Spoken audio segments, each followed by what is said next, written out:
Welcome back, everyone, to the Talent Talks podcast, the show where we discuss the mental, emotional, and spiritual journey of entrepreneurship. I'm your host, Paul Drake Verge, aka Pavlodar from the Ukraine, and I am the founder of both Wild Outdoor Apparel and co-founder of Talent Trails, where we specialize in helping businesses expand by sourcing top-tier international talent and having great guests on the show to expand their network and to expand the way that they do business as well. Today, we are very excited to have Cody Dacquay with us. Cody is the founder and CEO of Live Beyond Boundaries and a self-proclaimed digital nomad. His journey from Manitoba, Canada, to becoming a citizen in the world is as inspiring as it is unique. At Live Beyond Boundaries, Cody focuses on helping impact-driven entrepreneurs and creatives unleash their fullest potential through tailored performance and personal development coaching. His passion for travel and exploration is paralleled only by his commitment to guiding others in their personal and professional growth. Prior to founding Live Beyond Boundaries, Cody honed his skills in the Prairie Spirit School division as a school bus mechanic, a role that no doubt contributed to his grounded and practical approach to coaching. Join us as we dive into Cody's fascinating journey and learn how he's helping others live beyond their boundaries. Cody, great to have you here today. How are you doing, man? Thank you. What the introduction. Thank you. Amazing. And it's so funny how we met too. So first of all, we went to a networking event. I met Katarina, your fiance. Yep. And then afterwards we met you, and it's almost like right off the bat, I knew this guy. I need to talk to this guy. Yeah, definitely. And that's what's, truly beautiful about the entrepreneurial journey, Paul, is that you get to meet so many interesting people. And a large part of that journey is about networking, right? So what I've learned is that the more hands you shake, the more you can grow in the industry. 100%. And it's also one of the very inspiring things about being with entrepreneurs is that you get to kind of absorb a little bit of their spirit and a little bit of their energy. And it kind of, in this like almost unheard of way, does propel you forward as well. Exactly. That's why I find masterminding is so important. Collaboration. I think that we're in an age now where people are pushing away from competition and they're pulling towards collaboration, because one of my philosophies is that if you help other people grow, everybody can grow together. And that even in the largest industries, competition is just an illusion, and really they're in large collaboration. So the example that I give is like Coca-Cola and Pepsi. Mm-hmm. If you look, they're some of the biggest competitors in the drink industry. But if you think about it, behind closed doors, I can foresee that they're probably some of the largest collaborators. 100%. And also one of the cool things about that is like, this is actually something interesting that it's going to get spiritual real fast here. So I read this like Alan Watts. He was talking and he was like, it looks as if all the animals are competing. It looks as if the tiger is eating, the gazelle, and it looks like it's like this form of competition. But he says, if you zoom out, it's actually this wonderful form of cooperation, because it's like if you look at an energetic level, it's like energy transfer, and it balances the entire ecosystem as a whole. So almost in a way, competition and collaboration could be like synonyms, like with the Coke and Pepsi example, because they both push each other to go further. Exactly, because fundamentally, if you don't have people holding you up to a higher standard, you're not going to grow. Because in my personal experience, which I'm sure that we're going to get into, is that it's way more powerful to be pushed by pain rather than being pulled by vision. Interesting. Can you elaborate a little bit more about that? Yeah, well, fundamentally, on a biological level, any living creature will be more driven and wired to run away from pain and run away from danger. That's exactly why we are defaulted to be programmed to always perceive negative things. Mm-hmm. Because way back when, we always had to run away from potential predators, famine, all of these things, right? So we are in a place now where we have to transcend basic biology. And that's why, when you get a text message from somebody and they're like, Paul, I have to talk to you about something really, really important. What's your natural thought? Oh my God, what's going on? Like stress response. Exactly, because that is our default behavior. Interesting. And that's why you have to train yourself, because like what I've learned is that fear and excitement can be a very similar energy. Mm-hmm. Because if that text message comes in, you can either be like, oh wow, like something amazing is about to happen. Yep. Or you can be like, oh crap, something really bad is going to happen. Oh, interesting. So you almost have to be conscious of it and like feel those emotions and tell yourself, this is exciting. Because to me, it's a very similar energy, and it just depends which one you associate it to, fear or excitement. I was thinking about this just like probably yesterday before we came here. I was thinking that back when, like when you were saying, when we were first starting out as a species, we didn't have these labels for these emotions. So we just like had this feeling inside us, whether that be fear, excitement, all these kinds of things. Do you think that the introduction of language and labels has almost like filtered the experience of these things to be like more positive or negative? For example, like you said, like fear or excitement. Before it was just like this is the feeling, but now we have these labels, and these labels have like emotions attached to them from societal and how it works. Yeah, 100%. And I feel like because of that, we can regain control over those emotions. And that's exactly why stoicism is so important. Because if you let your emotions control you, then you're going to live a very chaotic life. And I'm not very knowledgeable in stoicism, but what I do know is that emotions are horrible at controlling your life, but if you can learn to hone them and to channel them, they can be powerful vehicles to get things done. And that's why in my life, like whether I feel excited, if I feel sad, or I feel mad, if I learn to channel those energies and get the work done anyways, it's insanely powerful. So in a way, what you're saying is that you're using the emotions as a compass rather than like I feel this way, let me do something about it. Exactly. Because, if you train yourself that you're going to perform no matter how you feel, then you really put yourself in power, because it's not saying diminish your emotions. It's saying acknowledge your emotions, but don't fall victim to them. Take them, because if you think about it, it's like we are controlled by our thoughts, and our thoughts control our feelings, and those feelings propel us into action. So if you're thirsty, you're first going to have a thought that I'm thirsty, and then your body's going to be like, yes, I feel thirsty, and then you're going to be motivated to go out and grab some water, right?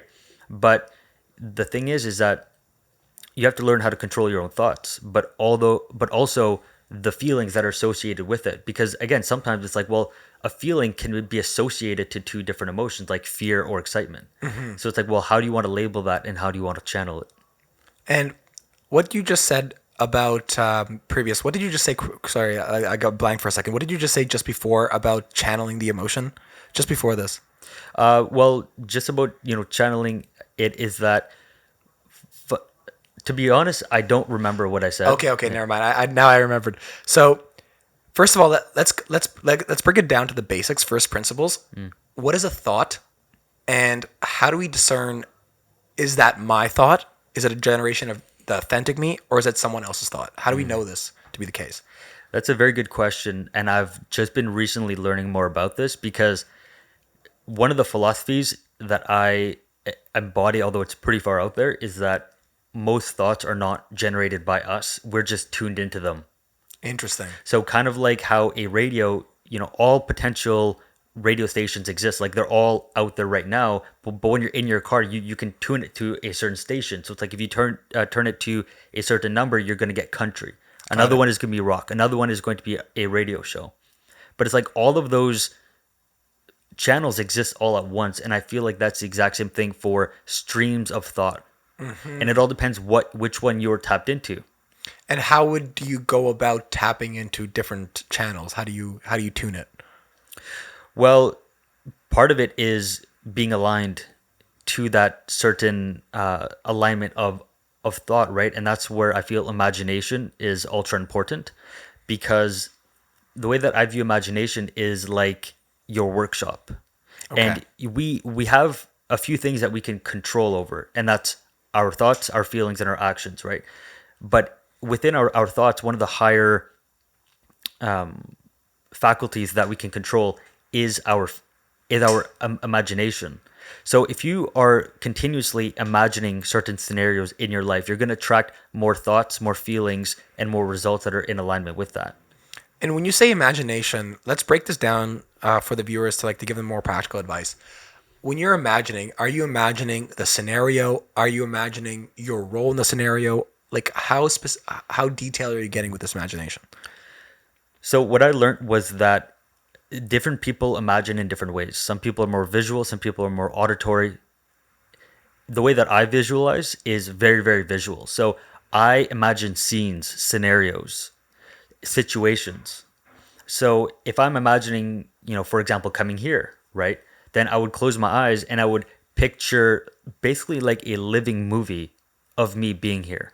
So if I am doing an event, or if I want to record a podcast or anything that I will be doing, and I want to basically get a preview of it, I will close my eyes and I'll start imagining that over and over and over. And I use that as a way to train. And they've actually proved this. Like high performing athletes, especially like Formula One drivers, they will sit in their chairs with their eyes closed, with their hands up, and they will close their eyes and imagine themselves driving the racetrack so they can learn it before they actually do it, right? So I find that is one of the most powerful tools, because you can eliminate certain emotions. Like let's say you are afraid of public speaking and you have an event coming up. Well, you can train yourself ahead of the experience to reduce those levels of anxiety and fear in advance. And it's kind of tying it back to what Alex Hermosi says. Like confidence is just doing the thing so many times that it's just second nature. And one of the ways to do that without actually doing it is through the visualization of it. Exactly, because fundamentally, your body does not know the difference between something that you actually experience in the real world or something that you imagined. That's why if you close your eyes right now and you imagined somebody running after you, you would start feeling a bit scared. And that's why like people who are afraid of ghosts, for example, it's like, well, you can't see it. But if you place two people in a room, right, the one person believes in ghosts and the one doesn't, and the window slams shut, well, the one person is going to be like, oh, well, that was just some random noise, go back to sleep. But then the person who believes in ghosts is going to freak out and probably won't sleep that night. Interesting. But why is that? Well, it's because he was imagining something so real that it actually became true for his body. Wow. And that's why it's like, if you want to practice something ahead of the experience, whether you're playing an instrument, you want to do a speaking event, etc., practice the experience in your mind, because your body does not know the difference. And interesting you say that, because this is kind of like very Joe Dispenza-esque, but this is the way that I see it. I think it makes a lot of sense. Like what happens is there's an event that happens, and then your brain forms a neurological network around that event. And when that network freezes, it produces a chemical, which is an emotion. So an emotion is nothing but the byproduct of a past experience. But I think what happens is, and this is why it's so important to look back in your early childhood, because what happens is you don't remember what happens there. So all these events, all these neurological networks formed, and because you were thinking, or they happen so many times, that it's kind of like when you're going down a ski hill. When you go down a ski hill on fresh powder snow, it's kind of hard the first time, but then the faster you go because it creates the treads. So it's like you've done it so many times that from event to feeling is instantaneous. And that's what like the subconscious mind is, I believe, right? Because like you get the feeling and you're like, why am I getting this feeling? Which propels you to act in a similar way to before. Exactly. And that's exactly why you need to develop mindfulness first. Like I find that what is mindfulness? Just sorry. Yeah. Well, mindfulness to me is the act of separating yourself from your current reality. And you can do that a multitude of ways. Like one is meditation, or one is breath work or yoga. And basically all you're doing is you're slowing down that chatter in your mind, and you're slowing it down to a place where you're not judging anything. You're just simply in pure awareness. So when things are happening to you in your external reality, it's not instantaneous judgment. You're just observing the event for what it is. Oh. And I find that this is why mindfulness and meditation is so important, is because it helps you disconnect and have a buffer period between experience and reaction. And I've heard something similar to this, and it's the space between experience and reaction. That's where all consciousness lives. Or like that's where all like awareness, that's where all true change happens, in that pure presence. Wow. Right? Because like there is nothing except this very moment, right? 5 seconds ago doesn't exist. 10 minutes from now does not exist. Only now. And so the mindfulness helps you zone back into the present moment, which is right here, right now. And until you do that, you are going to be a victim of your environment and of your life, because you're not truly conscious of it. You're always predicting what's going to happen in the future, which if you do that too much will lead to anxiety. Or if you're thinking too much of the past And if you do that too much, that might lead to depression. Understood. So as I understand, like I think once you're an adult, like the first part of, let's say, I don't want to call it awakening, but I'm going to call it like progression towards their goal is you have to start re-examining those old patterns. Like some people, so here's something, a lot of people are like, oh, I'm mad at this person because he's rich, because his family's rich, he had it easy. But when I think about it, it's not that they had it easy, it's that the right programs were put in place at a young age. Whereas some people who potentially weren't as rich or weren't as wealthy in the beginning, they just had the wrong programs. So they have to spend the first couple like of years to wipe that all away and then reprogram. Yeah. And it's also realizing that no matter who you are, where you are, everybody has problems and people have really big problems.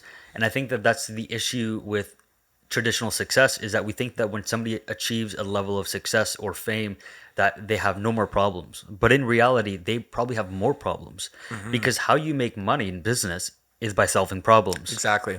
So you need to take on problems and solve them for other people. And I think that that was a really profound realization in my spiritual journey, realizing that nobody's perfect. In fact, everybody's far from being perfect. And when you understand that, you let go of a lot of judgment that you have of other people. So when you see somebody that maybe does something to you or says something to you or about you, you no longer approach it with a sense of judgment and retaliation. You approach it with a sense of understanding and empathy for that person. 100%. And before I had this realization as well, you kind of hear these things. You kind of hear like, you judge in others what you judge in yourself. You hate in others what you hate in yourself. But it's like, no, I don't. Come on, really? But then that's why the self-examination is really good. And that's why like I started to understand sayings more. I remember the saying, it was like, I was smart, I was clever, so I tried to change the world. Then I became wise and I changed myself. And it makes so much sense because as I started examining myself, I'm like, why am I judging this laziness in this person? And I'm like, oh my God, I have lazy tendencies and I hate that about myself. Or why do I hate this person? Oh I don't like that part of myself. I hate that part of myself. So it's like, if you can understand how fast or how quickly or how much people cope by simply projecting, you can never be mad at anyone ever again. Exactly. And when you do that, then you really start growing quickly, because now when you have a sense of judgment or you have a little bit of resentment, you can reflect that back to you immediately, and then you can analyze, is there something within me that I see in them, or Yes. or is it just them? And it goes back to that saying where if you meet one asshole, they're probably the asshole, but if you meet 10 assholes, you're probably the asshole. Yeah.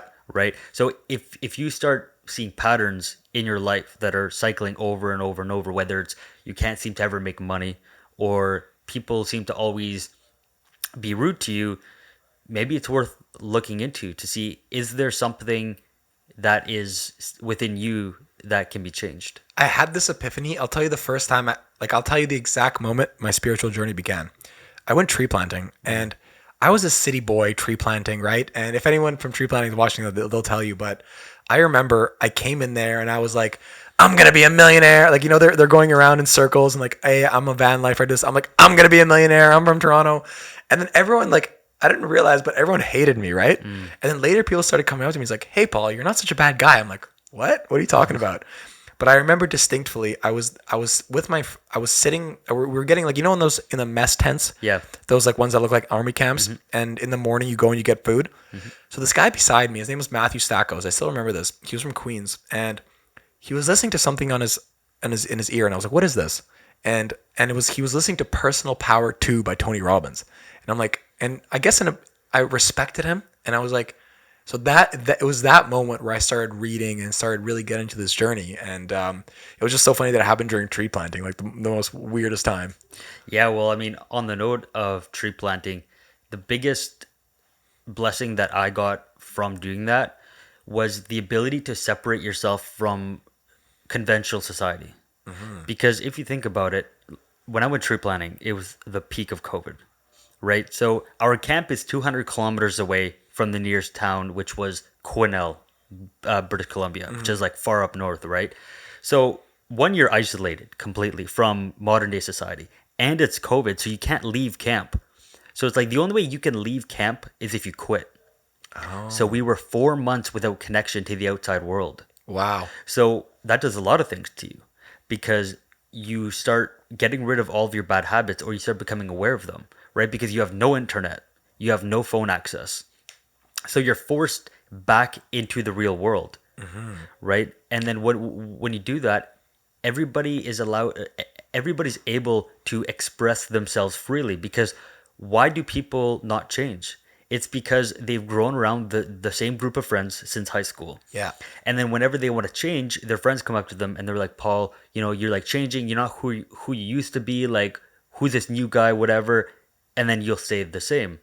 But what happens is that when you separate yourself from that environment, you now get to express your more authentic self in a non-judgmental way. And I feel like that's why tree planting has really opened me up, because I used to be really shy, really introverted. And when I went tree planting, I was able to like let all of that go and express who I truly was without the fear of being judged by other people. And did you find very interesting that I find that like you were almost isolated from the outside world. So did it get tribal almost? Because it's like you're on a tribe now. It's like real. There's no contact to the outside world. These people, you're with them. So it's almost like back to almost back to the primitive times where fear. Because I would assume that like if that happened, the fear of what other people think of you would increase. Specifically because like, oh my, I'm stuck with these people, and what am I gonna do? Like, am I gonna go back to COVID, to the end of the world because you're tree planting? What do you know that happened, right? Exactly. It's way more tribal, and there's a much greater sense of community.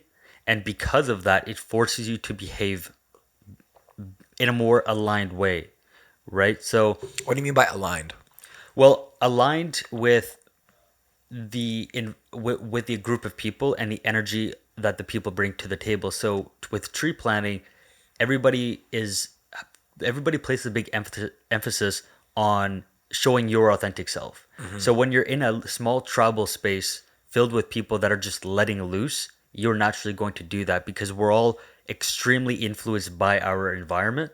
So when you take that environment and you isolate it, you will change extremely quickly.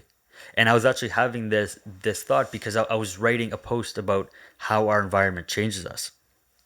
And I find that learning to change your environment to match the kind of life you want to live is by far the most effective strategy to create change in your life. And here's why. When you try to change your environment, it can be difficult sometimes because you're trying to change an external force. But you can hack it, right?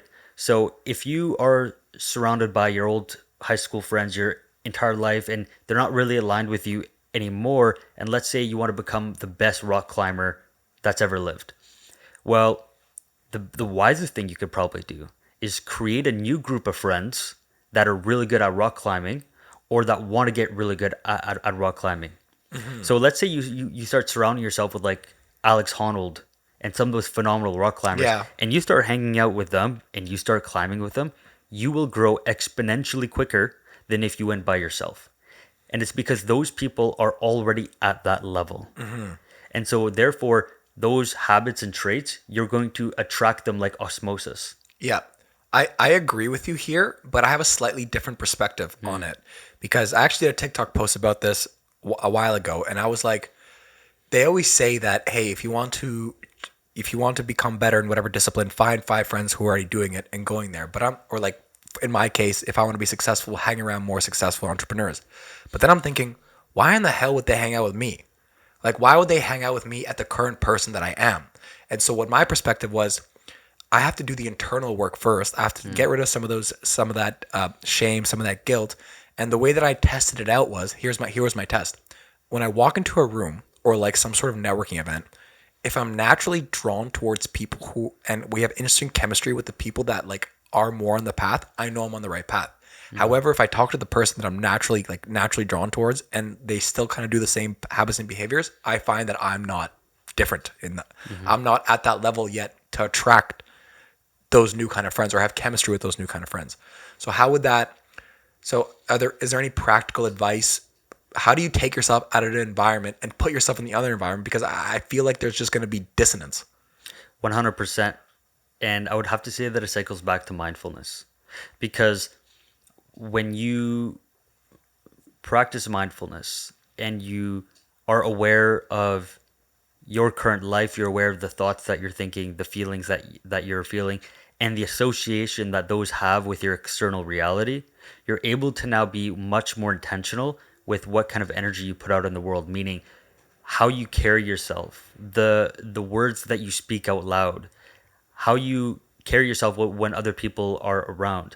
And when you're conscious of that, you can almost be like a chameleon, right? Like a chameleon adapts to its environment very, very quickly. Why? Because it's very perspicacious. It pays attention to the external world and it adapts to mirror it, to match it really well. So if you look at certain people who are very, very grounded in their ways of being, right? That's seen as being authentic because they are unwaveringly being themselves. Now, if they want to adapt to a new environment, that might be a bit difficult because it might clash a bit. Yeah. Right. But you see, I always saw myself as somebody who is very adaptable, very, very flexible. So when I would approach a new environment, even though like I didn't really resonate with it, I knew how to get in harmony with it by behaving like those other people did, by speaking the way those people did, and by carrying myself like those people did. And so it naturally created that attraction. Oh, okay, okay. So what you're basically saying is you would use like that matching mirroring technique at first, and as a result of having the matching their behaviors and the tone of voice, you in turn would have also experienced similar emotions, which would have had you guys be more in resonance.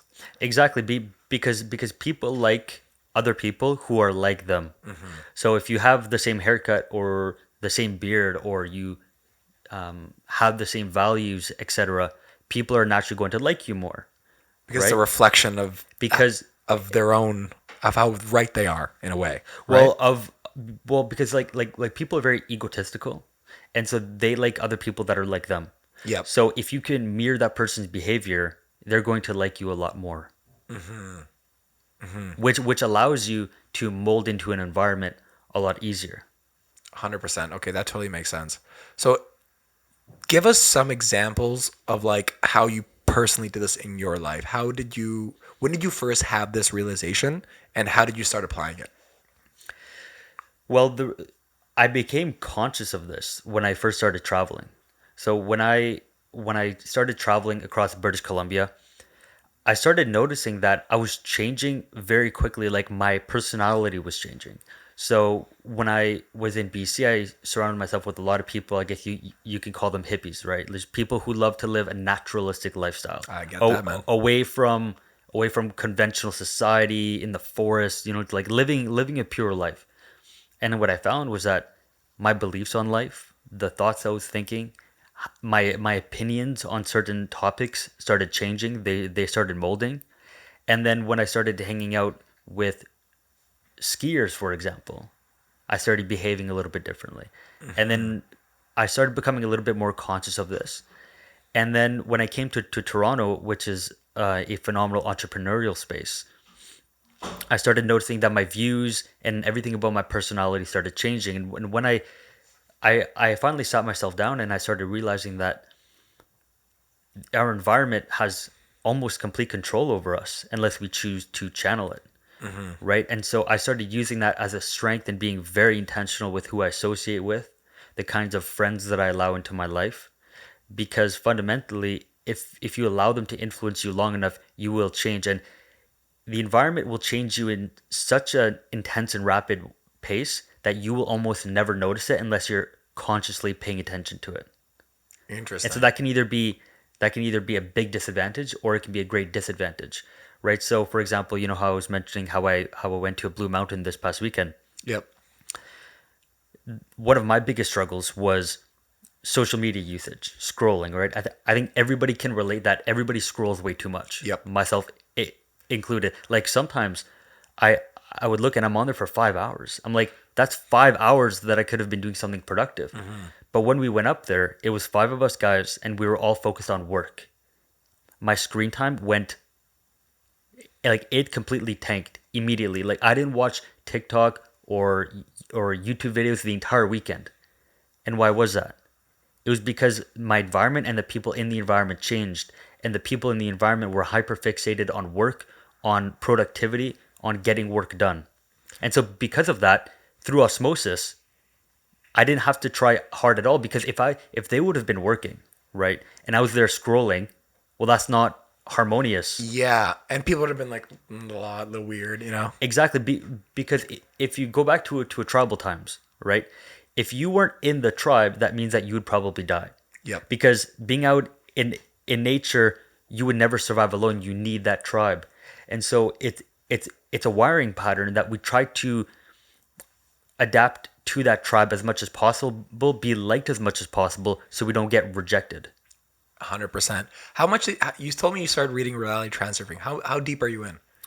I actually only got like a couple of pages in. Okay, Yeah. because we'll have to have you on next time because Yeah. this like you will understand these kinds of things in a very different way, which is very interesting. I want to take it back a little bit more to some of your early childhood influences and kind of what kind of influenced you to become the person that you are. So looking back at your roots back in Manitoba, what are some of the key values or lessons or say role models that you've had that really helped influence your journey entrepreneurial or the way that you're doing right now? So growing up in Manitoba, it's a very simple life, right? Because there's not a whole lot to do there.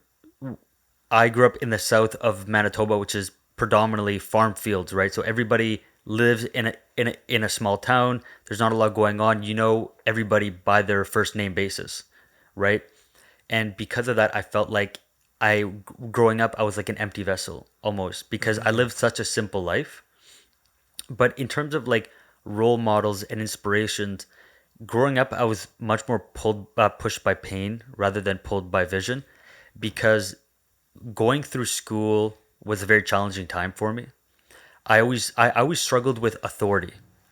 So whether it was teachers or it was other authority figures, I always struggled with that. And even going into certain jobs, I would always I would always butt heads with the people in charge, because I always had my own vision of how to go about things. Yep. But then if you're an employee, it's like, well, you kind of have to listen to your boss, right? So I feel like the way that I grew up, having challenges with all these people, set me up perfectly for the entrepreneurial path. I just didn't know it at the time. So it was a lot of grinding, a lot of going against resistance, until finally I unlocked the potential or the possibility of doing entrepreneurship. I can relate to you 100% because I also like did not, and I don't know if this is just potentially me and our upbringing, or it's more like men in general are tend to be more disagreeable than women. But me too, like I don't like when people tell me what to do. So in a way, it does push you to do it, to go your own thing. But they also have to somehow find a way to counterbalance that with the listening skills. And how do you decide who is worth listening to and who is not? That's a fantastic question. I think I'm at the place now where I will listen to anybody. Whether I will act on those suggestions or not will depend highly on, is it aligned with my vision. And that's something that I've had to learn, was prioritize my own vision, prioritize my own goals, my own ambitions, and only implementing what people suggest if it's aligned with that.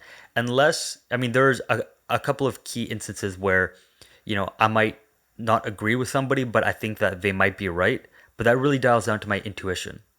Because for me, I like not to use logic as much as possible. I like to use intuition, because every time that I use my intuition and I listen, it's always right. It's always right. It's always right. But then whenever you're like, I feel like this should probably be done, and you don't do it, it always goes wrong. 100%. 100%. So this is actually something I wanted to talk to you about a little bit earlier when we were talking about emotions.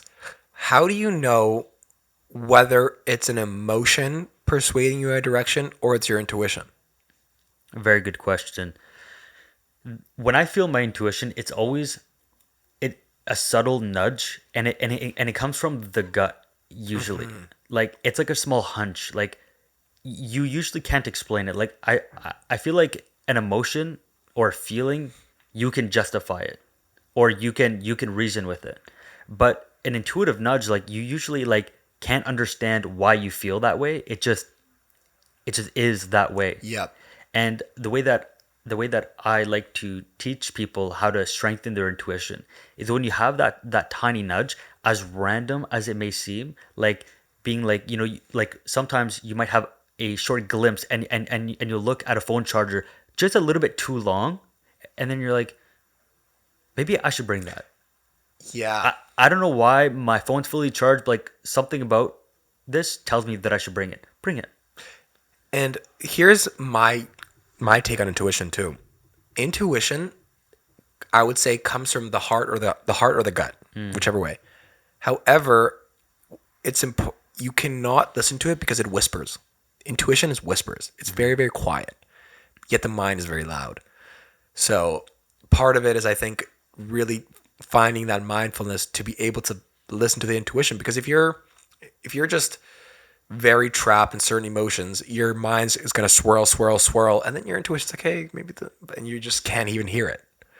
Exactly. Exactly. And that's why, once you go down the journey of mindfulness and meditation long enough, then you truly become separate from your emotions and they no longer control you. And when that happens and something happens, now you can choose. It's kind of like the event happens in your life and then you click pause. And then now you're like, okay, how do I want to react? Okay, I'm going to choose gratitude, play. And then you have gratitude. So it creates that buffer period. And when you have that buffer period, like you were saying, you can better listen to your intuition because you're not consistently clouded with different thoughts and emotions. Yep. And the thing, yeah, intuition is like my intuition lately has been pretty off the charts as well. And I just really recently started to listen to it. So I know, like, I was having a meeting with my partners, and I was told them, hey guys, like, there's gonna come a time where we might get offered a lot of money to do something. We're gonna have a big deal, and it might not feel right. And are you gonna be okay? Just as simple as a gut to say no to that. And that's the real test. You know what I mean? Exactly. Yeah. Exactly. And because for a lot of people, growing up in our society, we get taught to use our minds primarily. Some tribes in the Amazon, they get taught heart-based thinking rather than mind-based thinking. But you have to retrain yourself. And if you're a full-grown adult, it can take time. But it's really just about taking that time, and whenever you have those like small subtle nudges or you look at something just a little bit too long, act on it, because the intuition is like a muscle. If you don't use it, it won't grow, but if you use it, it'll slowly become stronger over and over and over. And when you've built that confidence with yourself and your intuition, now you're going to no longer second guess it. If something feels off, you won't do it, and there's no questions asked. And that's interesting. That's you say that because I was reading Richard Branson's book. It was like called "Losing My Virginity," and he was saying like he had this one big deal ready to go. It was like I don't know what it was. I don't know what the context was, and it was like billions of dollars, and he just didn't feel right. And he was like, no. And that's crazy how just something as little as that, and it's always right. It's like what. One other thing I want to talk about when we were talking about thoughts. So this is just a question that I have. Like, I think that if you can see an object, you're not it. So, for example, if I can observe this, it's not me because it's an object, right? So, in the same way, if you can observe something, it's not you. So, thoughts, they come up in your head and you observe a thought, which means it's not you. So, when you go behind the thought into the awareness, what is that? Like, what is that thing watching? What is that? That is pure consciousness. Like when you say like I am is unconditioned awareness. And that's the whole key, is that we think that like I'm Cody and you're Paul, but that's not us because that's our name. And you don't say like this is me. No, you say this is my hand. But who's me? Yeah. And the my best description for who I am is unconditioned awareness, because your awareness, Unconditioned awareness. Because I used to say I'm awareness, but unconditioned, I like that better. unconditioned because your mind is conditioned. It's programmed by your environment. So you have your awareness, which is behind, and then it gets filtered through the lens of the mind, kind of like a projector or a light filter, right? And so those are your perceptions and your perspectives. Makes sense. That's interesting. What hobbies or interests did you have in your early years that kind of hinted at your future path as a digital nomad and entrepreneur? Growing up, I always had a knack for taking things apart. I found that I've always been a very visual learner. I learn with my hands. So if I want to understand something, what I would do is I would take it apart. So, back when we had old flip phones, I would unscrew them and then I would take them apart because I wanted to know, like, how does this phone work? So I would rip it apart. Now, I didn't know how to put it back together, but at least I knew how to take it apart and deconstruct it, so then that I can better understand it. And I feel like that has really helped me because a large part of entrepreneurship is problem solving. It's troubleshooting. Now, because I had this very practical approach on, like, how do you take a problem and deconstruct it down to its core principles and then finally find the solution for it. And so because of that, initially I was drawn to mechanics, because a big part of mechanics is finding a problem, troubleshooting it, and then solving it. Got it. So growing up, I was really big into that. I was big into inventing things. So I remember there was this fun little thing where I built a crane on top of a skateboard. So it had like a little pulley, and then it was like fully operational, right? So I just love creating with my hands. And then that transitioned into doing mechanics, and then further on doing entrepreneurship and business, which is just a more, not evolved level, but it's just a different way of problem solving. So you're always, in a sense, deconstructing the problem and finding a way to put the pieces back together. Exactly. Do you do that with people, or do you avoid that? Or does it come sometimes too? When you're working with people, it's kind of twofold, right? Because a large portion of coaching is not just telling people what they should do. Like, that's probably the worst way to help people, because the ideal way that you help somebody is you ask the right questions to get them to come to the solution by themselves. Because I can be like, Paul, you probably shouldn't drink alcohol, and you're like, I know. But then if you have that internal realization, oh, I probably shouldn't be drinking alcohol, that is a much more powerful suggestion, because it came from within you than outside of me. So when I coach, I usually try to separate myself from it and just ask the right questions so they can come to their own conclusion. However, sometimes you do need to deconstruct a problem. And I find that what I do is I kind of like sit on the same side of the person, and I help them deconstruct their problem with them, and then lay out all of the pieces of their problem in a logical and simple manner, so then they can see it. And usually if you can break down a problem to somebody simply enough, they can understand it. Yeah. And that's half the battle. It And is. I think what you said was very powerful, because a lot of the times when people try to help people, they sit across from each other, and then it's like me versus you, But if you sit beside them, it's like, it's us, and here's the problem. So let's fix the problem together. Exactly. And also giving too much advice, right? Like, there's a time and place for giving advice, but I find to be the wisest form of helping somebody is just by getting them to ask questions to get them to the solution by themselves.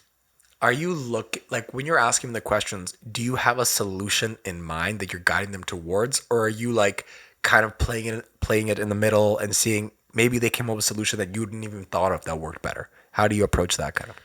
Usually my intuition is pretty spot on what is their solution, but the only reason I don't tell them, like, hey, like, this is your issue, even though I'm 100% confident that it's going to be the case, is because I don't want to put myself in the middle of their journey and telling them what they should and shouldn't do. Because just because my intuition is saying something doesn't mean that theirs is. And I haven't had very many instances where I thought there was a certain solution and it turned out to be different. Like, usually I'm always spot on. But again, it goes back to it's not about me, right? I'm here to serve. I'm here to help that person on their journey, not make suggestions and get in the way of it. Was there any specific event or realization in your early life that sparked your interest in personal development? Yeah, growing up, I've always been interested in natural remedies, in holistic practices, etc. I just didn't have the knowledge or access to it. So I remember growing up, I was always interested in those books that were about like witchcraft and like those kinds of topics, and I didn't really know how it was until which book was it? I think it was the book the Secret. And I read that book, and it started really aligning things for me. And then I started learning about like, oh, meditation and manifestation and all of that. And then I started becoming more conscious about evolving myself. But again, it's one of those things that I feel like everybody has a certain destiny to them, although that you can manipulate it and you do have free will. There is a like natural path that is kind of laid out for you. And I feel like growing up, I was always into that kind of stuff, but I didn't really have the access to those data sets or that knowledge prior until I would probably say I was in my like almost 20, like in my really late teens, that I start finding different books on these topics. And what do you mean? What do you mean that people have like a destiny or a natural, more inclined destiny? What do you mean by that? Well, you see, growing up, I always felt like I wanted to do something bigger. I just didn't know what it was, but I just had that like deep knowing. Like I can think of so many instances where I'm in my room as a kid growing up, and I think I know that I'm meant for something bigger. I just don't know what it is yet, right? And with the thing about coaching is that growing up, for some reason, people would always come to me and ask me for advice. Yeah. And like, sometimes they would be dating advice. I'm like, I've never even been in a relationship, but people came to me and I helped them, and apparently I gave good advice, right? But again, like I always attracted those kinds of people. So it's I like know what you I, mean. I would I would always attract people that needed help, or they had problems, or they had issues, and I would just naturally be really good at solving those problems. But again, it was kind of like unutilized potential. Yeah. Because I didn't know what to do with it until in my later years, where I started learning about coaching, about entrepreneurship, and then it all finally clicked. I'm like, oh, I can actually do this and like serve people full time. What you made me think of this, and there has been times in my life where like a lot of my thoughts were not my own. Although a lot of my thoughts were of expectations from parents, from society. And I remember distinctly one day I'm lying in my bed and I'm having all these thoughts, and it's really weighing me down.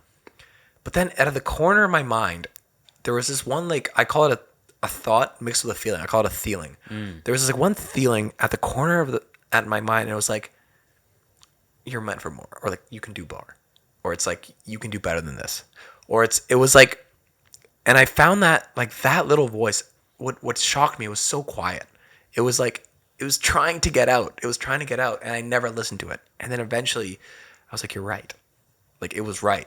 So in this sense, this is kind of what I meant. This is kind of how I see destiny playing out.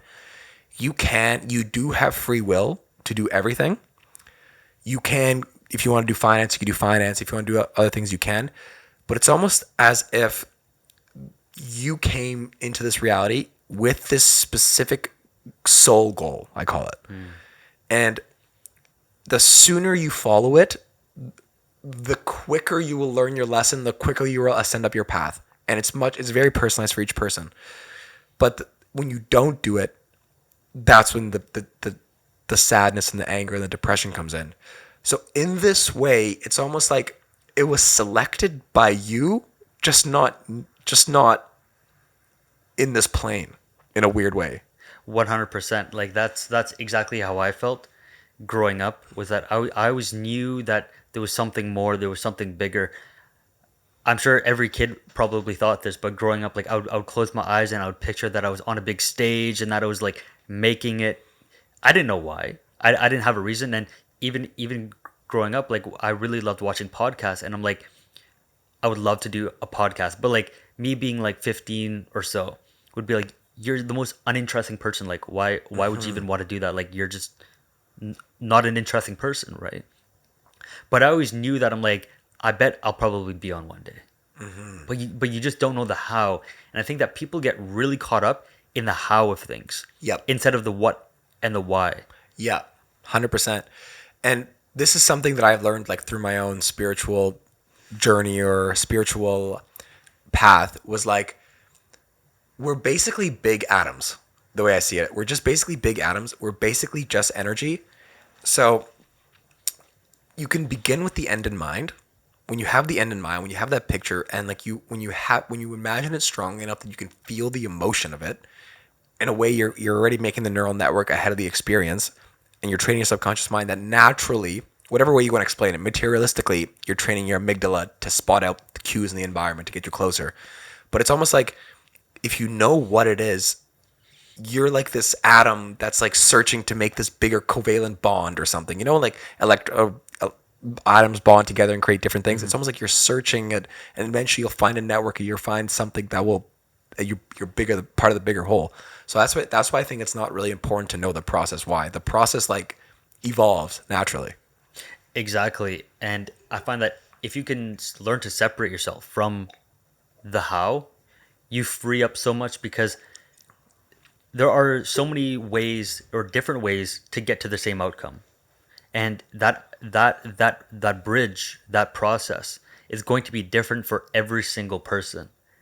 And that's why, for me, like even how I write out my goals, they're usually never like process goals. It's just I always have the end in mind, and then I just focus on that, and things in my external life will start changing. And that's why I listen to my intuition, because my intuition is like a light, and it's flashing places, and it's almost like UV, right? Where it's like if you're on the right path, it shines brighter, right? But you see, also like having a why is very important, because you can know what you want, but if you don't have a purpose, if you don't have why, there's no energy behind it, and you're not actually going to pursue it. How do you know your goals are actually your goals? How do you know they're not just someone else's goals? That's a very important question, primarily because when it comes to success, everybody seems like they want the same kind of success. Everybody wants the bigger house. They want more money. They want the 5 supercars in their driveway. It's like, I don't think most people actually want that. But again, it all circles back to mindfulness, because how are you supposed to know what you truly want when your mind is bombarded with advertisements from social media, other people's opinions on TikTok, your parents, giving their own 2 cents? How are you supposed to know what's yours and what's not if you're having 80,000 thoughts per day about all these conflicting opinions, Wow. right? So again, it boils down to mindfulness. And then once you can shut out all of those other opinions and thoughts, then you're left with pure awareness. And when you have pure awareness, you're able to figure out what you actually want. So do you like go into a forest and you're spending time with nature by yourself alone? Is there a set, like, let's get practical for anyone in the audience, and for me specifically, actually, so I can know. Let's get very practical. How can you very practically separate the noise? Even if, say, you're in a very busy environment, you're with friends, maybe you don't have the money to go out and to camp or whatever. What's like very practical ways that we can do this?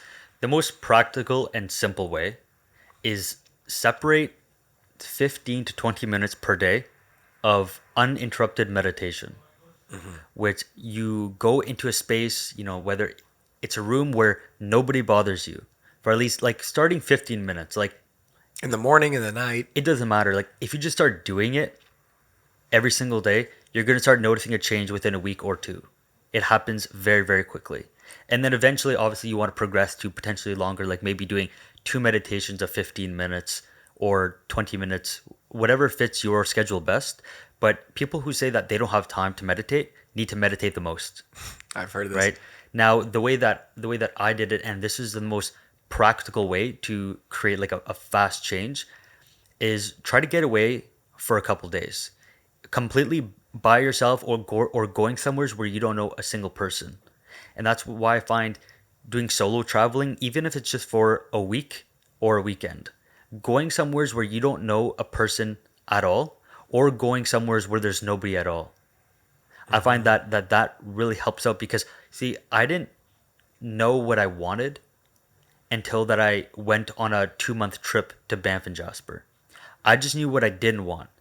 So what I told myself was, well, I don't know what I want. I don't know what I am destined to do, but I know what I don't want. So what I did was I made sure that I pushed myself away from that. So I'm like, you know what? I'm going to take some time off work. It's COVID. We're not busy. I'm going to buy a small camper van, and I'm going to go traveling in it for 2 months where I don't know anybody. Wow. And within that first week, I was sitting there in the campground by myself. And I was like, this is it. this is what I want to do. I want to travel. I want to explore. I want to go hiking. I want to meet other people who are doing this because I love this. But I wasn't able to know that until that I separated myself from my environment. And I think that that's a very big part of it. And yes, you can do it through meditation, but that's going to be a longer process. And that's why I recommend anybody. It's like, even if you can just get away, like a short 2 hour drive away and just go camping for a weekend, do that Like yourself? By by yourself? yourself. Like, it's very important that it's not with the people that you're the closest to, because those are the people that have the most influence on you. So the whole goal is to separate yourself from those people temporarily so you can check in with yourself and see if you are in alignment or not. And when you're there, do you do any specific practices, or is it just more like you let your thoughts wander, you let your mind wander, and you kind of come to the conclusions yourself? Yeah, like obviously, you want to meditate a bit, do some breath work, or like whatever practice gets you in the present moment. What is breath work? I've heard this everywhere. I've seen Wim Hof, but like, what is it? What is the purpose here? The purpose is to become conscious of your breath and just like, stop for a moment and just, Do you breathe through your stomach first? yeah. So the way that I usually do it for the people just listening is you start with your stomach, and then you breathe through your diaphragm and then up into your head. So it's kind of like segmented it 3 ways. Where's your diaphragm? It's like near your pectoral muscles. Oh, so the stomach is different. Stomach, yeah. So you want to like expand through your stomach first, like. Oh, so your stomach can go down. No, you actually want your stomach going outwards. No, going out, but then as you start to going back into your diaphragm and up, can it go up? Yes. Can it go down? Okay, because I was Exactly. By the way, I went to a physiotherapist a while ago. He's a great guy, David Lee, and my back was all messed up, and he's like, so I'm like, hey, can you fix my back? It's like messed up. He's like, you're breathing wrong. That's why you're breathing wrong. Your organs not out of place. He's like pushing my organs around. He's teaching. A lot of people are chest breathers. I didn't even know that that's like a bad thing. And even worse, most people are mouth breathers. And I'm not too sure if you've read the book Breath by James Nestor. No, I haven't. It is a phenomenal book, and I'm sure everybody has seen the person with like almost no jawline at all. Like, it's just kind of like straight down. Yeah. That's a result of mouth breathing. Oh my god. And what's wild is that if you look at the human skull, every human skull looks the exact same, virtually, right? But why do people look differently? Why do people have different shaped faces, etc.? Well, it's because it's all muscle. And guess what muscle does? It changes and it adapts. So if you are consistently breathing through your mouth, you are shaping the structure of your face in a way that is much less attractive. Why is that though? Like you, because logically you're breathing out your mouth. I would assume it like expands your jaw. You know how? Why does it like? Well, see, I don't fully understand the science behind it. Yeah. But what I do know is that, a large portion of your face is your nasal cavities, right? Like it'll extend like all the way out throughout your entire face. So if you're not utilizing that, it'll drastically have a change on your face shape. Right? But going back to the whole like, what is breath work? It's simply just becoming conscious of your breath. And specifically, I mean, there are various forms of breath work, everything from like rapid shallow breathing to slow deep breathing. But I think what most people are lacking is slower deep breathing, because everybody breathes very shallowly through their mouth, and that's extremely unhealthy. Because also what the nose does is it helps slow down airflow, it helps filter it, and it helps it cool down. So if you're breathing through your mouth, that's hot, unfiltered air going straight into your lungs. I got it. Okay, because that's what you have nose hairs, right, to like filter some of the toxins Exactly. or whatever. Exactly. Let's turn a little bit more to about your philosophy on your coaching practice specifically. What key principles do you emphasize to your clients to achieve their goals, or what's the first thing you work on? Well, in terms of the philosophy, I focus primarily on self-mastery. And what I mean by that is learning to place emphasis on only the things that you can actually control in your life, which is yourself. right? So it's kind of like the principle of correspondence, as within, so without, as above, so below, right? So most people, what they try to do in life is they try to control the outside world. They try to get that job. They try to make more money. They're trying to grasp the outside world and claim it for themselves, Yeah. right? Now, you can do that. People become successful that way, hustling, grinding really hard. But conversely, if you take that energy and you place it on yourself and changing yourself first, your natural environment will also change as a result. And it's Yeah. usually a lot easier because, again, you can't control the outside world. You can only control yourself. It's a cheat code. Exactly. So there's like 5 core principles of self mastery. There's mind mastery, so it's learning how to control your own mind, your thoughts. Physical mastery, which is learning how to master your body, which is training, working out, getting fit. You have time mastery, which is learning how to master time and your perception of it. Then you have environmental mastery, which is learning how to set boundaries with people, how to place those parameters and allowing certain people into your life so that they're in alignment. And then there's energy mastery, which goes everything from your sexual energy to your unfiltered consciousness, which is flowing within everybody. So those are like the 5 core pillars of self mastery, which every one of those 5 things you have complete control over. Nobody else. And what's super interesting to add to your point here, when you're trying to control the outside world, you're doing from the place of like material existence because you're trying to change matter with matter. And if you try to change matter with matter, it's always bumping up against each other. And it takes a lot more time because matter, let's say you want to get that new job or you want to get that new partner or whatever, right? You have to physically move your body through space to go to this interview, this interview, this interview, this interview, which creates the time, which when matter moves through space creates time. But what's interesting is when you work on the within and you change your internal energy from within, it's almost like on the quantum level, everything existing all at one time. So you're not because you're more energy than matter, you can condense time in a sense. Exactly. And there was a study done, or various studies done, but they wanted to see if by visualizing working out would actually grow your muscles. And what was wild was that muscles did grow, not as quickly, but they grew when people were solely visualizing. So they had 2 groups. They had the group of people that were actually training their arms, and then they had another group that were just visualizing training their arms. And what they found was there was a small percentage in muscle growth when people were simply visualizing it. Wow. Right? So obviously you don't want to rely fully on visualization for that, but what it also does is it helps you break free of that resistance, because most people when they want to work out, they struggle because it's hard. But if you imagine yourself already like super fit, super lean, and you're healthy and you're like visualizing training when you're actually training, it really helps to synchronize those things. And then it makes going to the gym next time easier. This just reminds me of this joke on American Dad that I saw. It was like there was one episode where there was like this one super jacked principal, and someone comes up to me, he's like, "You must work out a lot." He's like, I willed these into existence." I was just laughing because it's so true. It is. The mind is a very, very powerful tool. The imagination is insanely powerful. Keyword though, tool. Tool. Because it's a good tool, a terrible master.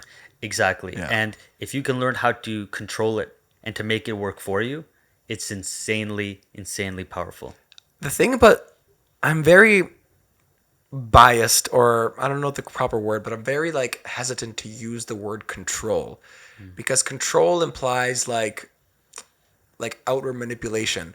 I don't think you per se control your mind. I think it's per se like you have a relationship with it in which it agrees with you onto a line. I don't know if it's quite controlling. Does that make any sense to you? Or Yeah, and again, it could be one of those things where we place so many meanings on certain words, right? And this is something that I learned while traveling, especially in countries where I don't speak the language. And it's like if I swore to you or at you in a language that you didn't understand, and I was saying it in a tone that didn't seem so aggressive, you probably wouldn't be fazed by it because you don't know what the words mean. Yeah. And I feel like, yes, some words carry energy, but I think that what the energy gets carried by is that emotion behind what I'm saying. Yeah. And that's why it's like tonality is so important, because I can say a word in three different tonalities and it'll mean something different. Yeah. 100%. But if I say a certain word in a language that you don't understand, then like it has no meaning to you, right? And so I've had this conversation with certain people that like, yes, some words may have a more aggressive, more negative bias to it, but I feel like it's not the most important thing to focus on, because like if you say like, oh, I'm trying to control my mind and I'm trying to like wield it to my own will, then that's very different than just being like, well, I'm just like controlling it, meaning that like I'm directing where it's going. Yeah. I like the word mold. Mold. Molding. Yeah. Because control, yeah, like controlling has very like masculine energy to me, which like ding, bang, boom. Where molding is much more like a creation process together, you know? I want to. So you said those 5 key pillars. Do you discuss it? By the way, for anyone who doesn't know, Cody does have. Can I plug Revive? Revive. Cody is on Revive, and which is a platform that helps with all aspects of health and fitness and wellness in general. Do you discuss more about the 5 principles in that? I haven't a chance to That's take your course. exactly what the course is about. The course on Revive is called Self Mastery, and that's where we go into the 5 core pillars of self mastery, which again it's energy mastery, mind mastery, physical mastery, time mastery, and environmental mastery. I think I'm gonna take that course right after, because some of the things you were saying, like I kind of sometimes do them intuitively, but I don't like the energy master. I have no idea what that means, so definitely gonna look into that. So, did you say emotional and energy, or did No, so emotional would fall under energy? energy. Okay. Interesting. Because like the way that I break it down now, this might not be the real definition, but this is my definition, is emotions are just energy in motion. Yeah, I totally agree with that. And I think one of the biggest challenges we have in the West is that I think the East had it right for so long. They had it right for so long where like people, I think because we use the word chakras here, they assume this like woo-woo aspect to it. But in a very practical standpoint, there are like energy centers in your body, and those energy centers are like glands, like the sexual glands, the adrenal glands, the pineal glands. And it's so interesting how like have you seen that episode of Avatar where they describe like the pool? Yeah. The pools. I love that. I love that aspect of it. I'm not really fully into it. Do you understand that kind of thing? What is per se energy centers, chakras, and why is it important to align them? And what happens if you don't, if you know? Yeah, I don't focus too much on chakras. I used to a bit, but I found that there is so many different topics. There are so many different avenues in which you can focus on. And I found that what started getting into was I got so deep into personal growth that I was always seeking for problems and always seeking for more knowledge. Right. And I found myself that I got into a loop where I wasn't actually doing anything with that knowledge. I was just acquiring more knowledge for the sake of acquiring more knowledge. So I'd read all of these books, watch all of these podcasts, but I wasn't doing anything with it. And what I started doing was for a period of time, I stopped reading books. I stopped consuming as much content, and I just started sinking back into my own tap of wisdom, which we all have. 100%. 100%. In terms of reading the books and all that, have you heard the story of the bamboo tree? Yes. So in terms of that, just quickly, I'm just going to quickly summarize for the viewers. It's basically a bamboo tree. When you plant it, you water it, nothing happens. And if you water it and like fertilize it consistently for 1 year, nothing happens. 2 years, nothing happens. 3 years, nothing happens. And then on the 5th year, it blooms and it grows 80 feet in the span of like a couple of weeks. So how did you know that the reading was basically like your roots were filled up and it was time for action? Was it like intuitively based? Do you think the reading still has a vital component to it, or what are your thoughts on that?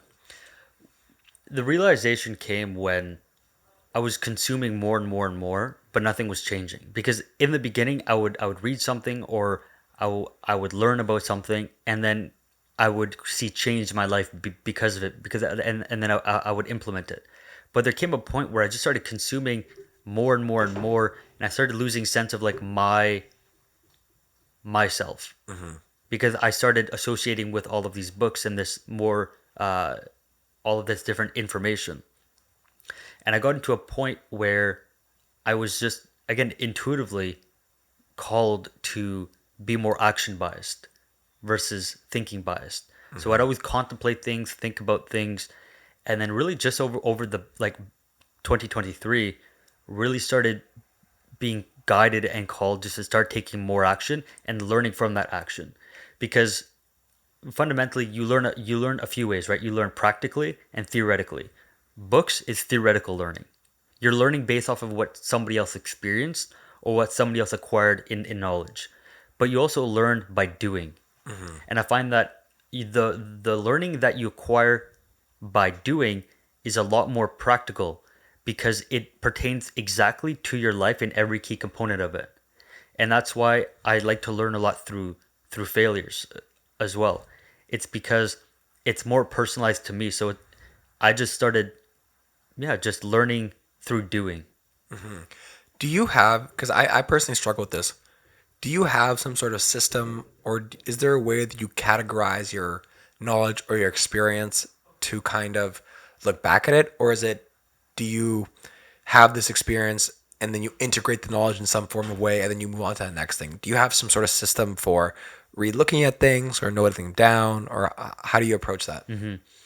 So when I learn something and I want to incorporate it in my life, usually what I'll do is I just try to stay conscious of it for the first while. So when I wanted to learn how to become better at public speaking, it took me a good couple of weeks just to like always remind myself to pay attention to when I'm speaking, if I'm pronouncing things correctly, etc.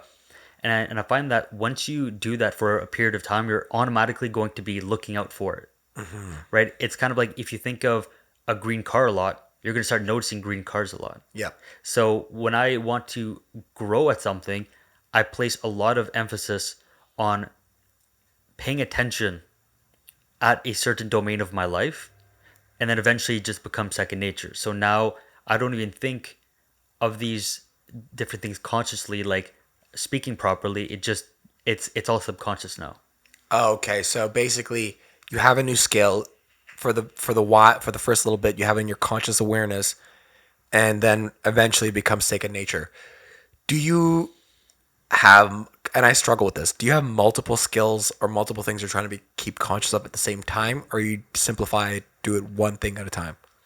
There's usually two or three, but again, the less is better because then you can place more focus on that, right? But because fundamentally, what you pay attention to grows. So it's kind of like your awareness is a watering hose, and whatever you water in your garden, which is your mind, is going to grow. So if you're not paying attention to where that hose is going, you'll grow a bit of weeds here, maybe some flowers there, but it's going to be very scattered. And that's why, again, going back to mindfulness and learning how to mold your awareness and position it to where you want to grow is so important. Because if you want to become better at something, really all you have to do is place all of your energy and attention on that problem or that issue or that area of your life that you want to grow at, and naturally you will start becoming better at that because you're placing focus to it, so your mind is going to be drawn to it. Do you do any sort of coaching on leadership, or do you develop anything like that? I don't do any leadership coaching. That's probably something that I want to get into eventually, but for the meantime I focus mostly on self-mastery. Self mastery. And is it currently just you with the company right now? Do you have any support team? No, so currently it's primarily me. I mean, I have my partner Kat who helps me with the videography side of things, media, and all of that. But what I do love about what I do is I get to do a lot of different things in my day, and that's something that I put a lot of value on because the one thing that I dislike the most is monotony. I dislike doing the exact same thing over and over and over.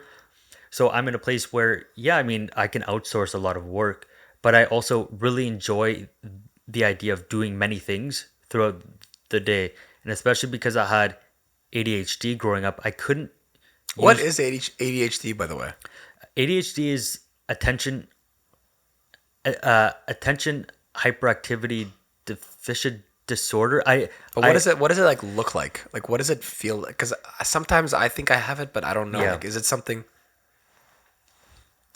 ADHD basically is when you are very hyperactive and you typically have a hard time focusing on certain tasks for an extended period of time. So and like usually that will include things like compulsion. So you'll have these random compulsions to try out a new project, although you're not going to be committed to it for a long period of time. So you usually have to like change tasks very quickly, unless it's something that you're really, really interested in.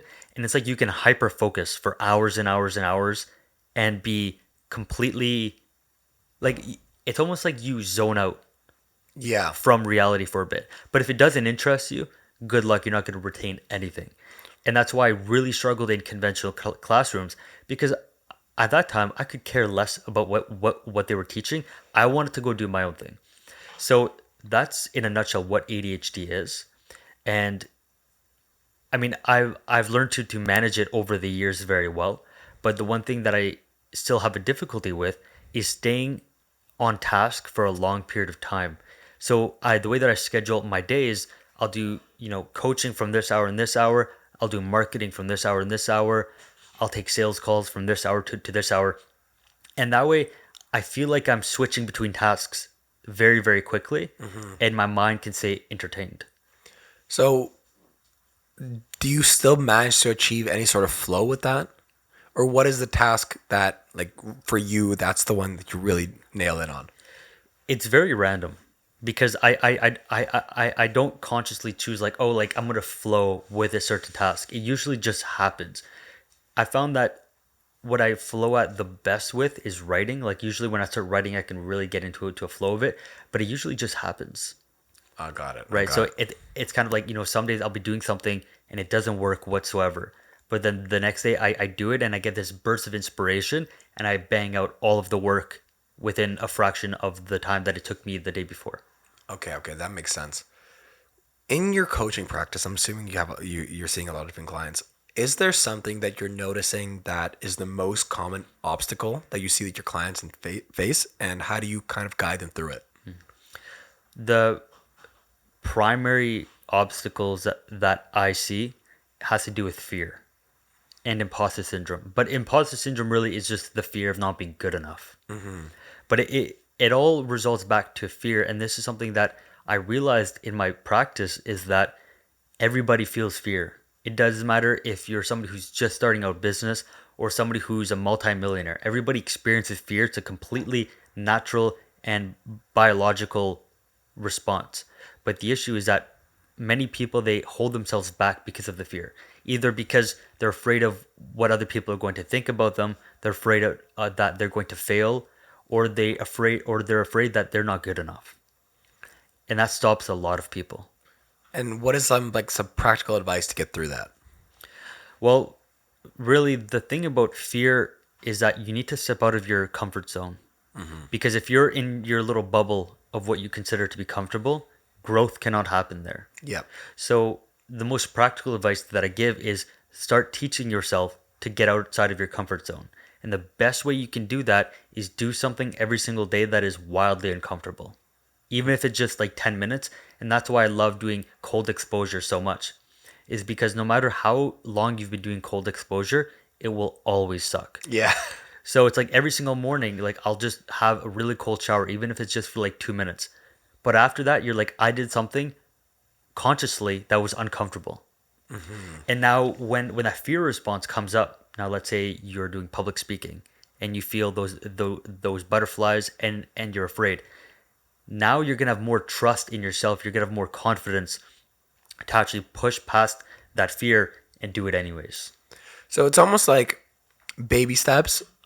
And what I find too is a lot of the times when I feel worse is when like I don't do the things I say I'm gonna do.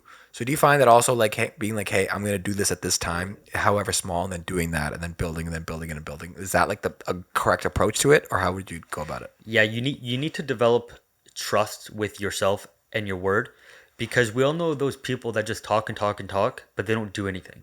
Their words don't have weight. Yeah, And so how are other people going how are other people going to trust you if you can't even stay true to your own word, 100%. right? So the best way that you can do that is, in the beginning, you want to start with small goals, small tasks. You want to start developing that trust with yourself. And then from there, it'll grow, because ideally, you want to set really big goals, very ambitious goals to help you stretch you a lot. But if you don't have that trust within yourself first, you need to start with baby steps over and over. Like, okay, I'm gonna make my bed every single morning this week. That's a small enough and manageable task that you can perform on a daily basis. And when you're done that, you're gonna have more trust, and then you build upon that. And it's kind of like becoming 1% better every single day. Yeah, I like that from Atomic Habits, or from I guess a lot of Yeah. different things. If you have one, and if you're allowed to, could you share how a particular client's transformation through your coaching has personally impacted you? Yeah. So there's been a lot of instances, but I think there's another one that wasn't directly tied to a client that was more powerful, and it related to my travels.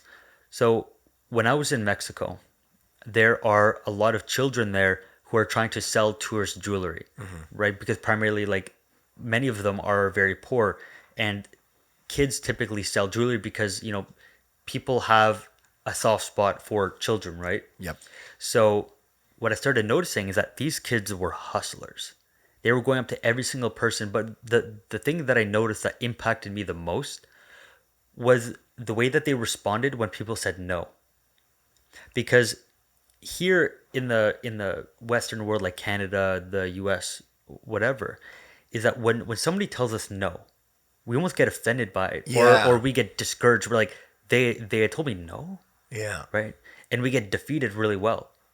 But the kids there, when they hear no, they're like, okay, thank you. And then they go see another person immediately. They have a different relationship with it. And the relationship they have is that the more no's I get means that I'm getting closer to a yes. They see it Oh, as a numbers game, and they completely separate their emotions and themselves from it, because when somebody says no to you, in the sense of like sales, they're not saying no to you, they're just saying no to your product or service. And it has nothing to do with you. I struggle with this too, because sometimes I'm setting up cold calling, and I'm like, I hear the first couple notes, I'm like, Yeah. because I'm thinking it's gonna work. Like, why would you say no? But yeah. Exactly. And that's why I truly think that if you take some of those children when they're grown up and you bring them where they have the opportunity to actually succeed, they will be more successful than anybody here. I And think it's you're right. because they have a different mentality when it comes to this.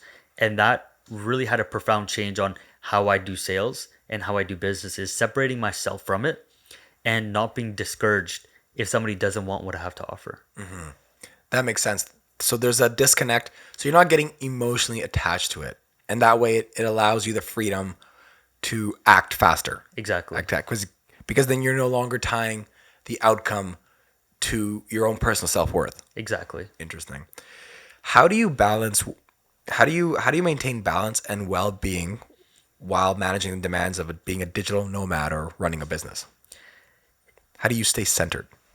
It is a very big challenge, because running a business is much easier when you have a steady routine, when you have certain practices in place that you can perform on a daily basis. And when you're traveling, your environment is always changing. You're always surrounded by new people, and you also need to have your business and also want to go and explore and see new places. So it is a very big challenge, and it's two very big things to manage. But what I primarily do is two things. One, again, I make sure that I have a set morning routine and a set night routine that always stays consistent no matter where I am in the world or what I'm doing in my day to day. But the second one is taking certain times to focus more on traveling and more on business. So when we were traveling across Europe, sometimes we would feel that we have a lot of work to do, but we don't quite have the energy or the time to do it. So we'll settle down for like a week. We'll just rent an Airbnb, be completely by ourselves, and we'll just focus just on work and then get all of those tasks done. And then we'll keep traveling over and over. So it is very dynamic because it goes based off of our energy levels, right? Like, let's say next week we have a lot of work going on. Then, we'll be like, okay, we'll move out of this place and we'll go to somewhere that's a bit more quiet, a bit more hospitable for work. We'll get that out of the way. And then we'll keep our fast paced travel. So it is a very dynamic lifestyle. And most people probably wouldn't like it because it is very difficult. And we think of that traditional digital nomad life where they're working on their laptop at the beach and it's like luxurious. That's not the case at all.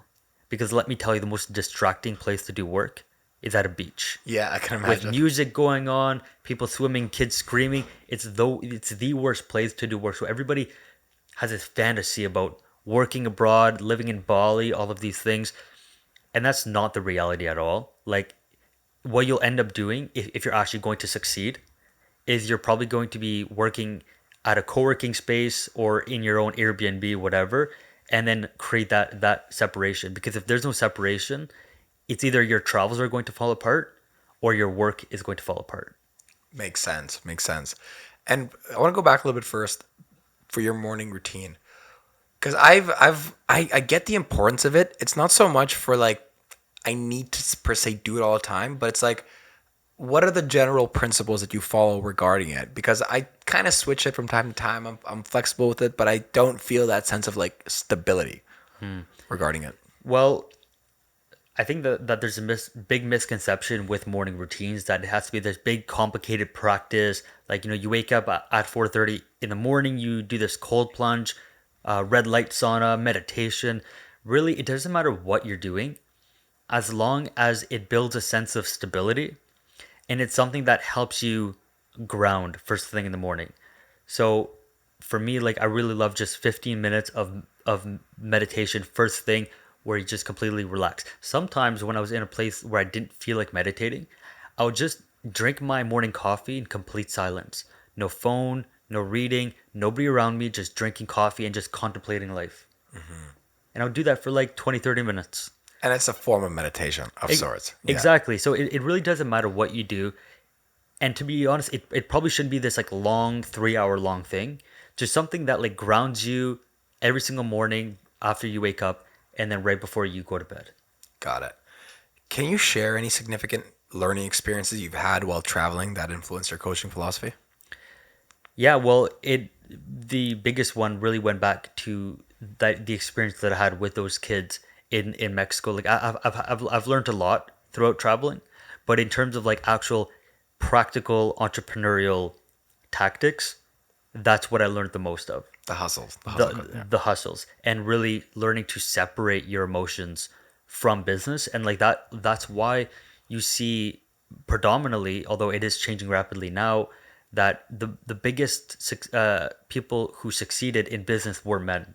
And it's because naturally, now this is a big generalization, but generally men are less emotional and we're more stoic. Yeah. And we're more logic rather than emotional.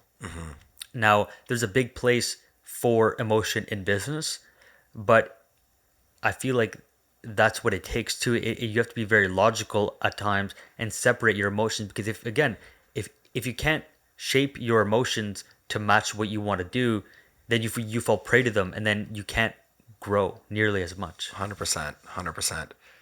Do you have any book or piece of advice that has had a personal, profound impact on your development journey? There's been many books.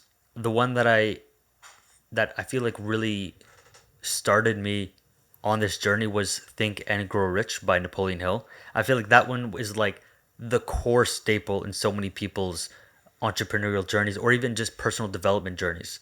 That one for me like really set the tone for this path. And then obviously there has been a lot more. I really liked what's his name, Neville Goddard.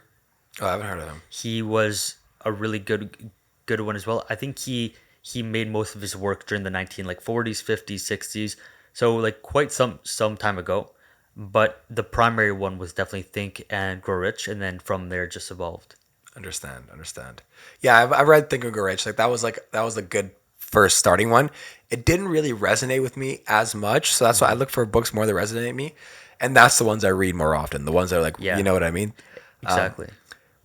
What is the next big milestone you're aiming for Live with Boundaries? And are you preparing for it, or how are you preparing for it? Yeah, well, some things that I'm very excited for. Obviously, one is I'm looking to fully cap out how many people that I'm able to serve on a one-to-one basis.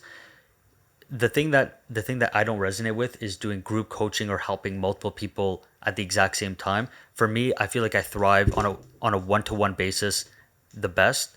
So obviously maximizing that capacity, but also being able to produce more content and more trainings free of cost. So I can take the philosophy that I'm helping these people with, but giving it away cost free, because I also understand that there's a limit to the kind of people that I can have a direct transformation with. And there's also a big factor in some people just can't afford professional coaching, Yep. right? And so I feel like the biggest thing that I can do is take my teachings, take my philosophy, take my points of view, and share them in as much of a practical manner as possible. Because again, like this is why I believe doing mechanics was so great ahead of time, is I'm a very practical person.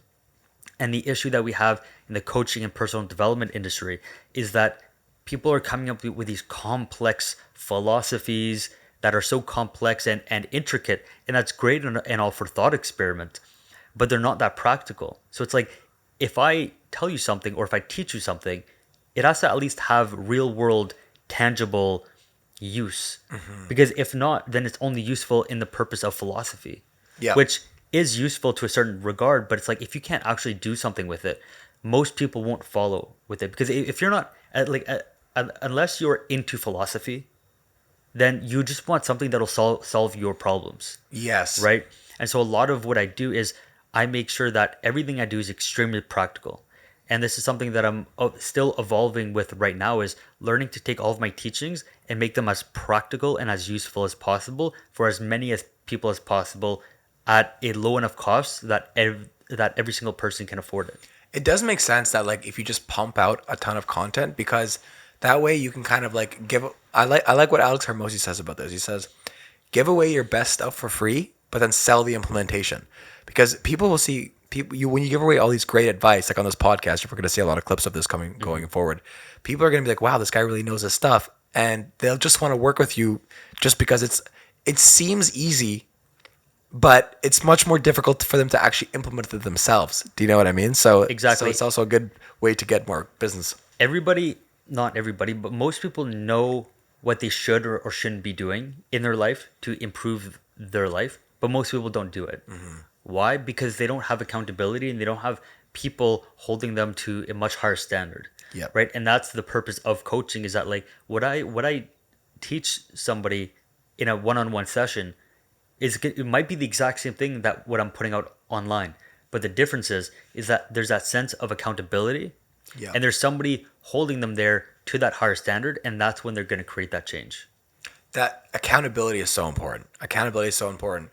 And I've struggled with that too. Like, actually, I was with one of my clients, Sean, great guy. Hey, Sean. And we were at this networking event, and we had a few drinks, and he said something to me that I found was so funny. He's like, Paul, you're missing that person in your life that just challenges you on all your ideas. You know what I mean? You haven't really been challenged on your ideas. And I'm like, you're right. There is no that person. Like, okay, well, why do you believe this? And it's so good to have someone first to remain accountable and to challenge you, because it's almost like their words or their challenges are like the pickaxe you use to mold your ideas and to carve them out into a more holistic view or holistic perspective. Exactly. And this person can be almost anyone, right? Like, as long as you both resonate on a lot of different ways and the person has your best interest at heart, is very important. But really, as long as you have like a mentor, a coach, a friend who holds you up to that higher standard, if you have one of those three in your life, you'll be wildly more successful. I 100% agree. I got one final question for you before we wrap up here. So, looking forward, what legacy do you hope to create through your work with Live with Boundaries? The legacy that I would really love to leave behind is not particularly tied to my name. I'm quite indifferent on that. But what I'd really love to do is help people realize that the power to change is within them, and that your current external environment right now is not tied whatsoever to what's to come.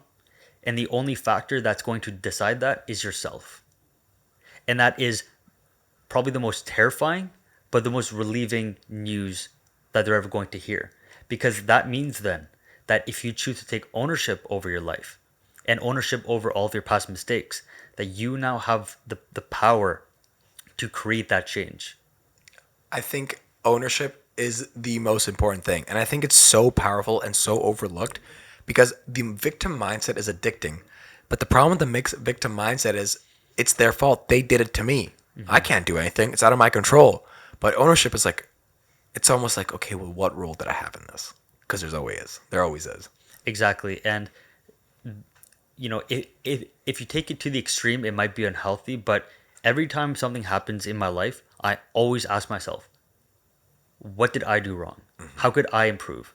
Right? Like if I got into a car accident, God forbid, and let's say it was their fault, I would still ask myself, like, what can I do next time to avoid it? Should I be paying attention more? Was I zoned out listening to a podcast? Like, what can I do different? Because by me placing the blame on somebody else is going to do absolutely nothing but give my energy away. Exactly. And even if you were a real victim, even if you were 100% a victim or something happened, like, it's still more useful to ask yourself that.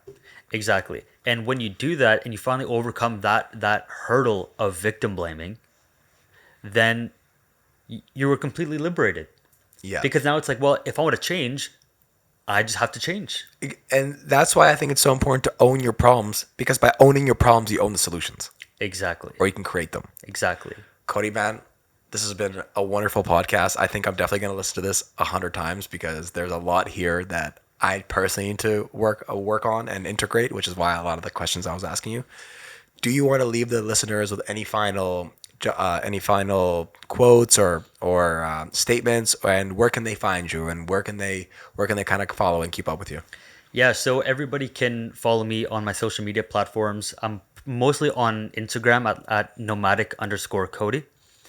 And I also have a website, which is livebeyondboundaries.com. That's where all of my professional coaching work is at. And the last thing that I want to leave is the idea that I've been implementing in my life more, which is true freedom in life happens when you overcome the self, meaning your old limited self. When you learn to overcome your prior conditioning and you're open to new potentials, new opportunities, and you're open to changing, that's where freedom happens. Because now you're no longer tied to your current reality. You're no longer tied to your past circumstances. You're overcoming the self. And now you can create real change. And it's not easy because, like any living thing, your old self wants to live. It Exactly. claws that way of it. Exactly. Cody, man, thanks a lot, man. This has been Thank you. absolutely amazing. And I can't wait to get this one out. Thanks so much for coming on, man. Thank you. Cheers. Cheers. Oh, that was good. Yeah, really good.